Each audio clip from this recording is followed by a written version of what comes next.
হাদি ভাইয়ের প্রতিটা ফুটা রক্তের বদলা আমরা এই সিলেটের মাটি থেকে নিব, এটা আপনাদেরকে বলে দিলাম। আর কিছু বলার মতো শক্তি মন মানসিকতা কোনোটা নাই। তবে হাদি ভাইয়ের প্রতি ফুটা রক্তের বদলা আমরা সিলেটের মাটি থেকে এই ছাত্রলীগ, আওয়ামী লীগ, যুবলীগ যত লীগ আছে এদের বংশ আমরা নির্বংশ করে ছাড়বো, এদেরকে বলে দিলাম। বলতে চাই আমাদের 5 আগস্টের পরে আমাদের অনেক আমাদের সুযোগ সুবিধা ছিল আওয়ামী লীগের ঘর বাড়ি ভাঙার, কিন্তু আমরা সেই জায়গা থেকে ওদেরকে ক্ষমা করে দিয়েছি। কিন্তু ওরা যদি মনে করে যে এই ক্ষমাটা ওরা পুঁজি ভেবে নিবে, তাহলে এটা ভুল। আসলে আমাদের জায়গা থেকে স্পষ্ট বলে দিতে চাই, বাংলাদেশের যদি আর একটা মানুষের উপর আচর পড়ে আমরা কি বলবো, পুলিশ প্রশাসনের কোনো ব্যর্থতা আছে? অবশ্যই ব্যর্থতা আছে তাদের। আপনারা যে বর্ডার দিকে দিয়ে আওয়ামী লীগের নেতা কর্মীরা পলায় যায়, তারা বসে বসে এখানে আঙ্গুল চুষে, কিন্তু আমরা দেখতে পাই যে আপনার জুলাই একজন আহত ব্যক্তি বা জুলাইয়ের একজন এই সাপোর্টার এখানে সেখানে মার খায়, কিন্তু তাদের জায়গা থেকে নীরব ভূমিকা পালন করে। তো আমরা তাদেরকে স্পষ্টভাবে বলে দিতে চাই, এখন আর 17 বছর আওয়ামী লীগের দীর্ঘকাল নাই। তো আপনারা যদি আমাদের দেশে বাংলাদেশপন্থী হিসেবে থাকতে চান বা কাজ করতে চান বা চাকরি করতে চান, তাহলে সেই হিসেবে বাংলাদেশপন্থী হিসেবে আপনারা কাজ করতে হবে। কিন্তু নয়তো আপনারা ভারতীয় আধিপত্য এখানে বিস্তার করবেন বা পাকিস্তানি আধিপত্য বিস্তার করবেন, এটা বাংলাদেশের জনগণ কখনো মেনে নিবে না। উসমান হাদি ভাইয়ের যে ইচ্ছা যে ছিল যে উনার যদি কিছু হয়ে যায় বা উনি যদি শাহাদাত বরণ করেন বা উনাকে যদি কেউ হত্যা করে, তাহলে যেন উনার বিচারটা যেন আমরা করি।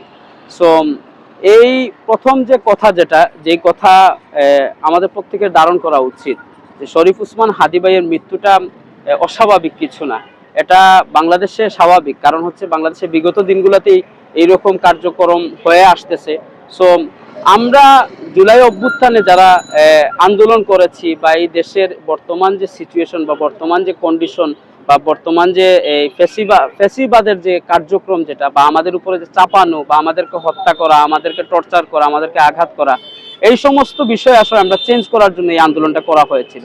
সো এই আন্দোলন করার পরেও যেহেতু বাংলাদেশে এরকম ঘটনা আবার রিপিট হচ্ছে, সো এই বিষয়টাই নিয়ে কথা বলতে চাই বা এই বিষয়টাই আমি বলতে চাই যে শরীফ উসমান হাদি ভাইয়ের যে দাবি যেটা, যে উনার মৃত্যু হলে বা ওনার কিছু হয়ে গেলে সেই বিচারটা যেন হয়। সো আমি বাংলাদেশ সরকারের কাছে এটা যেহেতু একটা রাষ্ট্রের অবশ্যই আইন কাঠামো আছে, সো এই আইন কাঠামোর দ্বারা যত দ্রুত সম্ভব এটার জন্য আমরা সঠিক বিচার পাই, 1 নাম্বার। 2 নাম্বার হচ্ছে উনি যে কথা বলে গিয়েছিলেন যে উনার যদি কিছু হয়ে যায় উনার সন্তানকে যেন দেখে রাখা হয়, 10 মাসের একটা বাচ্চা, উনার ওয়াইফ, উনার পরিবার, এই সমস্ত বিষয় আসলে এখন দেখার দায়িত্ব আমাদের। কারণ উনি ছিলেন বাংলাদেশ প্রেমী একজন মানুষ, স্বাধীনতা রক্ষা আন্দোলনের একজন মানুষ। আমরা দেখতে পাচ্ছি যে উনার তৃতীয় যে ইচ্ছা যেটা ছিল, যে ভারতের বিরুদ্ধে যে উনার যে আন্দোলন ছিল, কারণ মূলত হচ্ছে যে কি বাংলাদেশ আমাদের সার্বভৌমত্ব স্বাধীনতার উপরে বারবার হস্তক্ষেপ করতেছে। ইভেন গত 16ই ডিসেম্বর আপনারা দেখেছেন ওনারা রাষ্ট্রীয়ভাবে আমাদের দেশকে নিয়ে ওনাদের কথা বলেছেন। ওনারা বলেছেন যে এই অর্জন নাকি উনাদের। সো আমাদের স্বাধীনতা, আমাদের বিজয়, এই অর্জনটাকে যখন ওনারা উনাদের নামে চালিয়ে দেয়, সো এটা বিরোধিতা করা আমাদের জন্য অবশ্যই কর্তব্য এবং আমাদের অধিকার। সো এই 3টা বিষয়, প্রথমত হচ্ছে উনার বিচার, দ্বিতীয়ত হচ্ছে উনার ফ্যামিলিকে দেখে রাখা অর্থাৎ উনার বাচ্চাকে দেখে রাখা, তৃতীয়ত হচ্ছে ভারতের বিরুদ্ধে যে উনার আন্দোলন, সেই আন্দোলনকে আরো এগিয়ে নিয়ে যাওয়া।